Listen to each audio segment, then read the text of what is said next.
नमस्कार, ETV स्वदेश पर आप देख रहे हैं बजट का ये खास कवरेज और ये खास शो कॉर्पोरेट महापंचायत लेकर हम हाजिर हैं। बजट को आज डिफाइन करें तो हम कह सकते हैं कि शॉर्ट बट स्वीट। सभी सेगमेंट को, सभी वर्ग को वित्त मंत्री ने कुछ न कुछ दिया है। कितना स्टिमुलस मिलेगा ग्रोथ को, कॉर्पोरेट्स को कितनी इससे मदद मिलेगी, आगे तरक्की किस तरह की होगी, इन मसलों पर चर्चा करेंगे कॉर्पोरेट महापंचायत में। और इस चर्चा में मेरे दो सहयोगी मेरे साथ हैं। प्रशांत पांडे मेरे साथ जुड़ गए हैं और साथ ही साथ मेरी सहयोगी कविता थपलियाल भी साथ में जुड़ गई हैं। तो हम तीन लोग हैं और तीन मेहमानों को भी हम जोड़ेंगे। आज खास चर्चा में हमारे साथ जुड़ गए हैं खास मेहमान पार्स डिफेंस के डायरेक्टर अमित महाजन, यूग्रो कैपिटल के किशोर लोढ़ा और सिग्नेचर ग्लोबल के चेयरमैन प्रदीप अग्रवाल। प्रदीप जी, अमित जी और किशोर जी, आप तीनों का बहुत शुक्रिया। स्वागत है ETV स्वदेश पर। जी, आपसे समझना चाहेंगे क्योंकि आप तो डायरेक्टली हाउसिंग से जुड़े हैं और सरकार का ये मिशन है कि सबके लिए घर हो। उस दिशा में अगले 5 साल में 2 करोड़ PM आवास योजना के तहत घर बनाए जाएंगे और जो मिडिल क्लास है, जो किराए घर में रहता है, यहाँ तक कि वित्त मंत्री ने जिक्र ये भी किया कि जो लोग झुग्गियों में रहते हैं या फिर चौल में रहते हैं उनके लिए भी घर सुनिश्चित करने के लिए सरकार एक स्कीम लेकर आएगी। निश्चित तौर पर आपकी भागीदारी उस सेगमेंट में होने वाली है। आप ये बताइए कि आपको बजट कितना इंक्लूसिव लगा और आपसे अगर ये पूछें कि 10 के अगर मीटर पे अगर रेटिंग देनी हो तो कितने नंबर देंगे सर आप? सवाल मुझसे पूछा है जी प्रदीप जी। अच्छा, सबसे पहले तो मैं आपको एक बात कहूं, ये जो बजट है, ये बजट ऐसा बजट है जिसको शॉर्टर एस्पेक्ट में देखने की बजाय लॉन्गर एस्पेक्ट में देखना चाहिए। आप ये देखिए, इसमें 2047 का जिक्र किया गया है कि जिस वक्त हम डेवलप्ड कंट्री होंगे। आप ये देखिए, किसी भी डेवलप्ड कंट्री का सबसे पहले फंडामेंटल है कि हर परिवार के सर पर छत होगी। तो उसका सबसे ज्यादा मुझे लगता है कोई फायदा होगा तो रियल एस्टेट सेक्टर को होगा। इंफ्रास्ट्रक्चर के ऊपर एक कमिटेशन दिखाया गया है, जितना पैसा लास्ट साल खर्चा था उससे 10%, 11% उसको इंक्रीज किया गया है। और दूसरी बड़ी बात, आप ये देखिए, रूरल एरियाज में घरों की बहुत जरूरत है। लगभग 3 करोड़ घर अभी तक बनाए जा चुके हैं और 2 करोड़ घरों के लिए कमिटेशन दिखाया गया है कि आने वाले वक्त में 2 करोड़ घर और बनेंगे। और अर्बन एरियाज को छेड़ते हुए, क्योंकि आप ये देखिए, जो मिडिल क्लास है उसके लिए मुझे लगता है प्रधानमंत्री जी बहुत कंसर्न है। लाल किले की प्राचीर से भी उन्होंने कहा था कि जो मिडिल क्लास है वो हमारा बढ़ रहा है। तो ऐसे में उनको देखना बहुत जरूरी है, उनके जितने इश्यूज हैं उनको रिजॉल्व करना बड़ा जरूरी है। और मुझे लगता है सबसे बड़ा जो कंसर्न है वो घर का है। और कहीं ना कहीं उन्होंने एक इंडिकेटिव कर दिया है कि आने वाले वक्त में एक ऐसी पॉलिसी डिजाइन करने वाले हैं जिसमें जो मिडिल क्लास है और जो रेंटेड घरों में रह रहा है या ऐसे जो अनऑथराइज कॉलोनीज में रह रहे हैं, उन लोगों के लिए घरों की व्यवस्था की जाए। तो मैं इस बजट को नंबर की बजाय मैं कहूंगा, मुझे बजट बहुत स्ट्रांग और बहुत बेहतर लगा है। ठीक है, आप नंबर्स में कह सकते हैं शॉर्टर टर्म में कुछ कम या ज्यादा, लेकिन मैं इसे कहीं ना कहीं इंडिया की ग्रोथ का बजट देख रहा हूं। एक दूसरी बड़ी बात और भी अगर आप इसमें देखें, जो स्कीम जो आने वाले वक्त में बनाने वाले हैं उसका एक इंडिकेशन दिया है उन्होंने कि हम, यानी क्योंकि अगर आप, जो मैं कह रहा था कि लाल किले से भाषण की बात, उसमें एक इंडिकेशन दिया था कि हम मिडिल क्लास के लिए कुछ ना कुछ जो इंटरेस्ट है, जो इंटरेस्ट की CLSS काइंड ऑफ स्कीम है, उसको लागू करेंगे। मुझे लगता है वो इंडिकेशन है, आने वाले वक्त में आपको ये स्कीम नजर आएगी। हो सकता है जुलाई का जो बजट हो उसके अंदर ये नजर आए, लेकिन हाउसिंग के लिए कुछ बहुत बड़ा आपको आने वाले 3 से 4 महीने में नजर जरूर आएगा। निश्चित तौर पर नजर में आएगा। और सरकार ने दरअसल इस इंटरिम बजट में ये संकेत दिए हैं कि जब फुल बजट आएगा तो ज्यादा बड़े वर्ग का ख्याल रखा जाएगा और कुछ बिग बैंग हम ऐलान आते हुए जरूर देखेंगे। एक और चीज समझनी चाहिए, वो ये है कि ये वोटरों के लिहाज से भी बहुत अहम होगा जिस तरह से हाउसिंग पर फोकस किया गया है। प्रदीप जी, आप शायद विस्तार से इस पर बात भी करना चाहें, क्योंकि देखिए, मार्केट पार्टिसिपेंट्स और सेक्टर स्पेसिफिक जो घोषणाएं हुई हैं उससे बहुत ही कॉर्पोरेट और बिजनेस टाइप का बजट जो है वो पेश किया गया है। वोटर के लिहाज से प्रदीप जी कितना इंप्रेस हुए हैं आप? बिल्कुल, आप ये देखिए कि कोई भी जब योजना बनती है तो उस योजना के लिए सबसे ज्यादा मुझे लगता है इफेक्टिव वोटर ही होता है, क्योंकि वोटर का मतलब आप और हम हैं, एक कॉमन मैन है। अगर उस कॉमन मैन को कोई उम्मीद दिखाई देती है तो मुझे लगता है इससे बेहतर उम्मीद कोई हो नहीं सकती कि उसे आने वाले वक्त में अपने घर का एक जो सपना देखता है वो कहीं ना कहीं अब देख सकता है वो इंडिकेशन है। तो मैं ये मान के चलता हूं कि चाहे वोटर पॉइंट ऑफ व्यू से हो, चाहे आप नॉर्मल भी वैसे माइंडसेट से देखें, तो मैं बहुत यानी ऑप्टिमिस्टिक हूं इन चीजों को लेकर। चूंकि अफोर्डेबल हाउसिंग पर सरकार का जोर है, आगे भी रहेगा, और जब तक सभी को घर नहीं मुहैया हो जाता है, और सरकार की प्रतिबद्धता इस चीज को लेकर है। आप ये बताइए कि आप इन मौकों का फायदा उठाने के लिए कितने तैयार हैं, और आपका जो टोटल जो पोर्टफोलियो है उसमें अफोर्डेबल हाउसिंग का हिस्सा कितना है? देखिए, अफोर्डेबल हाउसिंग एक्चुअली इस देश की नेसेसिटी है, क्योंकि जिस देश की पॉपुलेशन 95% से ज्यादा ऐसी है जो केवल अफोर्डेबल हाउसिंग ही खरीद सकती है, मुझे लगता है उस देश में ऑफ कोर्स अफोर्डेबल हाउसिंग में अपॉर्चुनिटी बहुत ज्यादा होगी। मैं उम्मीद कर रहा हूं आज रियल एस्टेट सेक्टर जो है all across the sector demand है, लेकिन उसके बाद भी अफोर्डेबल हाउसिंग कभी भी अगर मार्केट में डिमांड स्लो भी हुई तो अफोर्डेबल हाउसिंग में डिमांड स्लो नहीं होगी, क्योंकि उसमें सप्लाई कंस्ट्रेंट सिचुएशन है। पीछे भी अगर मैं कुछ टाइम की बात करूं, जब से अगर साल या 1.5 साल की, तो अफोर्डेबल हाउसिंग के लॉन्चेस भी काफी कम हुए हैं, क्योंकि अवेलेबिलिटी ऑफ द लैंड नहीं है उतनी ज्यादा, प्राइसेस बढ़ गए हैं, लैंड के कमोडिटी प्राइसेस बढ़ गए हैं। तो इसीलिए जो उम्मीद गवर्नमेंट से रहती है कि कुछ ऐसी चीजें करनी चाहिए जिससे अफोर्डेबल हाउसिंग जो है वो निरंतर आती रहे।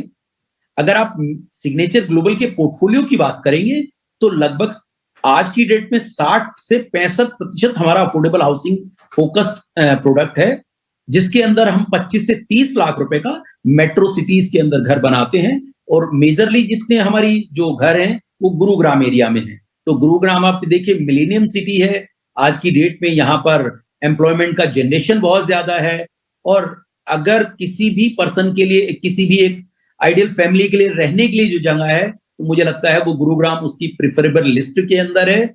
और यही एक रीजन रहा है कि हमारे पास डिमांड की कभी भी कमी नहीं रही।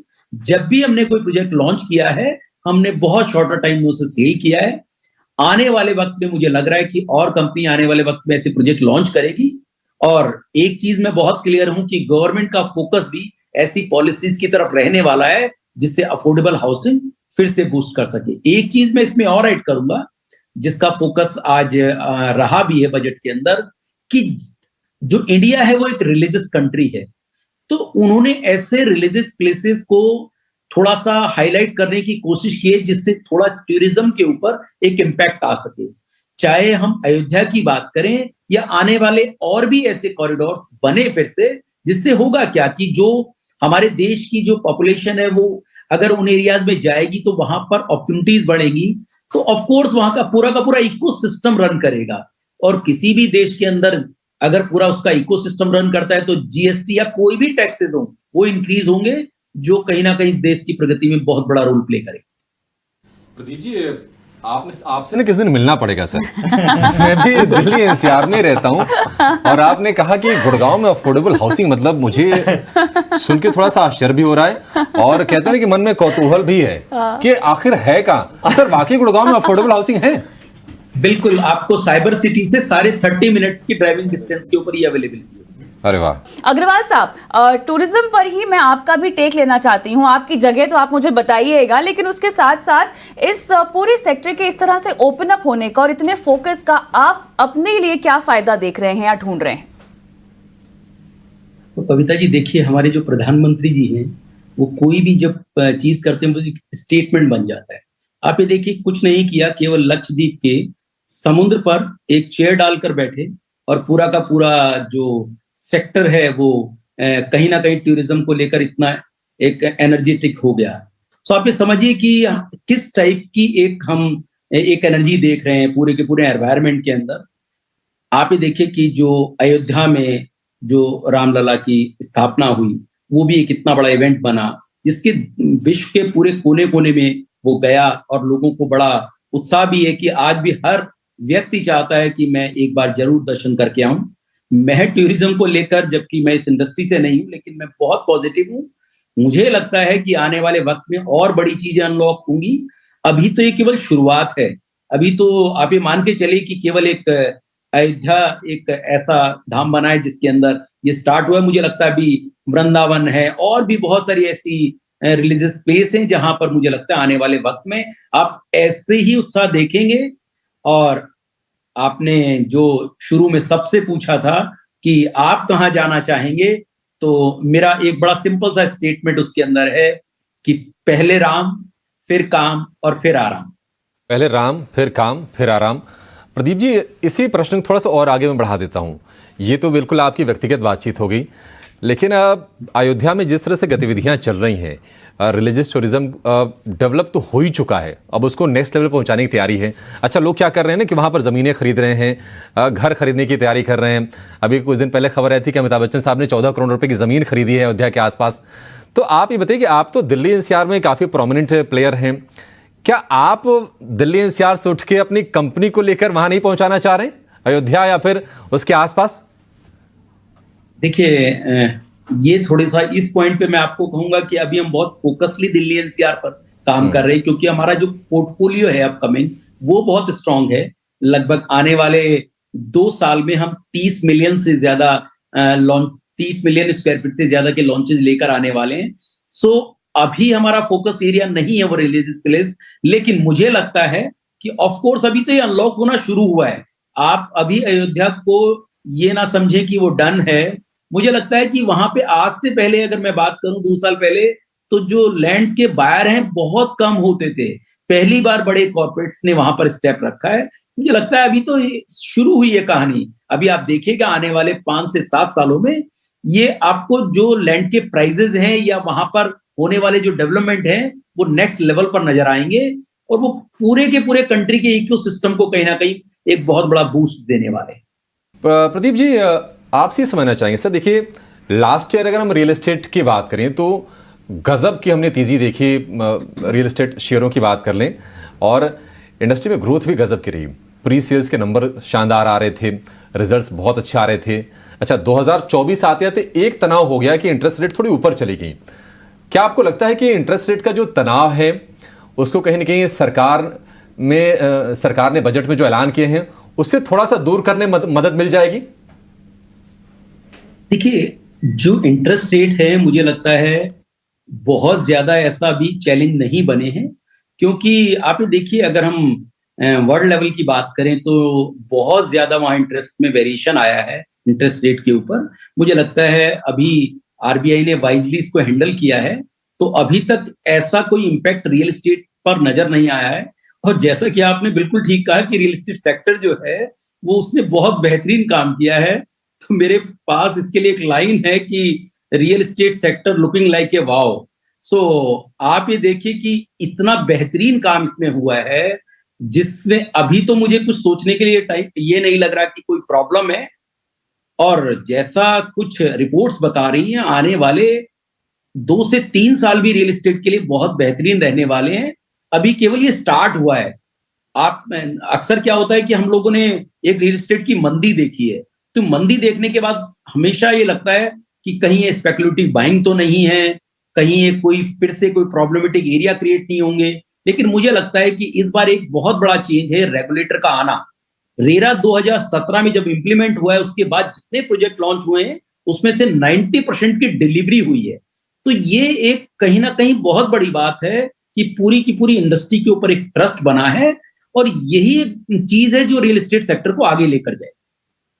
आपने मेरे ख्याल से हमें हेडलाइन दे दी, real estate sector just looking like a wow. लेकिन मेरे ख्याल से ये जो इतनी डेवलपमेंट दिखाई दे रही है और ओवरऑल मिशन भी अगर हम सरकार का एक व्यू भी समझना चाहें तो डेवलप भारत 2043 तक इरादा है इनका। स्पेसिफिकली रियल एस्टेट में अगर हम देखें प्रदीप साहब, तो खरीदार भी बदले हैं, है ना। अगर इस पर हम मंथन करें यहाँ पर, पैंडेमिक के बाद हमने देखा कि बहुत बड़ी तादाद ऐसी निकली है जहाँ पर लोगों ने घर खरीदने में दिलचस्पी दिखाई। और ये मैं केवल फ्रैगमेंटेड डिमांड की मैं बात नहीं कर रही हूँ। पहले तो हमको लगा कि शायद पेंट अप डिमांड है, लेकिन उसके बाद भी जो नंबर्स चल रहे हैं, जो रिपोर्ट्स आ रही हैं, ये डिमांड बस बढ़ती ही जा रही है और ये पैन इंडिया है। इसमें अफोर्डेबल हाउसिंग की भूमिका और कितनी अग्रसर हो सकती है और कितनी आगे बढ़ सकती है। मिलेनियल्स जो हैं ये सबसे ज्यादा आगे आ रहे हैं घर खरीदने में। कुछ ट्रेंड्स हमको बताइए, क्योंकि ओवरऑल सरकार की मंशा बढ़ावा देने में तो बहुत उत्तम है, लेकिन इसको ड्राइव तो कंज्यूमर करेगा ना, जिसके हाथ में होनी चाहिए डिस्पोजेबल इनकम इतनी।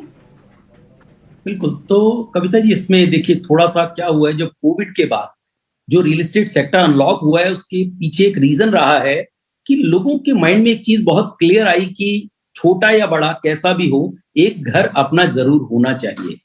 अभी तक लोग इन्वेस्टमेंट के पॉइंट ऑफ व्यू से देखते थे, क्योंकि रियल एस्टेट के अंदर जो रेजिडेंशियल की जो यील्ड है वो काफी लोअर रहती है, 2 से 3% रहती है। ऐसे में दूसरी जो एसेट क्लास है उसमें एसेट यील्ड ज्यादा है, तो मुझे लगता है लोगों ने कभी सीरियसली उसे लिया नहीं। लेकिन कोविड के बाद एक ऐसा पूरा क्रिएट हुआ कि लोगों को लगा कि घर तो बहुत जरूरी चीज है, तो उसके बाद ये डिमांड पेंटअप हुई है। एक और बड़ी बात, एक माइग्रेशन ट्रेंड चला है। देखिए, टियर 2 और 3 से माइग्रेशन होना अलग बात है, वो तो ट्रेंड हमेशा चलता ही रहेगा। एक माइग्रेशन है जो 1 BHK में था, उसे 2 BHK में माइग्रेट हुआ है वो, और 2 BHK वाले को उम्मीद है कि मैं 2 से 3 या 4 BHK में जाऊं। तो ये जो माइग्रेशन ट्रेंड जब शुरू होता है तो ऑफ कोर्स डिमांड बढ़ती है। सप्लाई कंस्ट्रेंट है, क्योंकि आप ये देखें, जो डेवलपर हैं वो भी अब बड़े लिमिटेड हैं, जो ब्रांडेड डेवलपर्स हैं वही सबसे ज्यादा काम कर पा रहे हैं। तो इससे सप्लाई कंस्ट्रेंट सिचुएशन बनी हुई है। यही एक रीजन है कि डिमांड ज्यादा है और घर कम है, तो इसलिए रेट्स भी बढ़े हुए।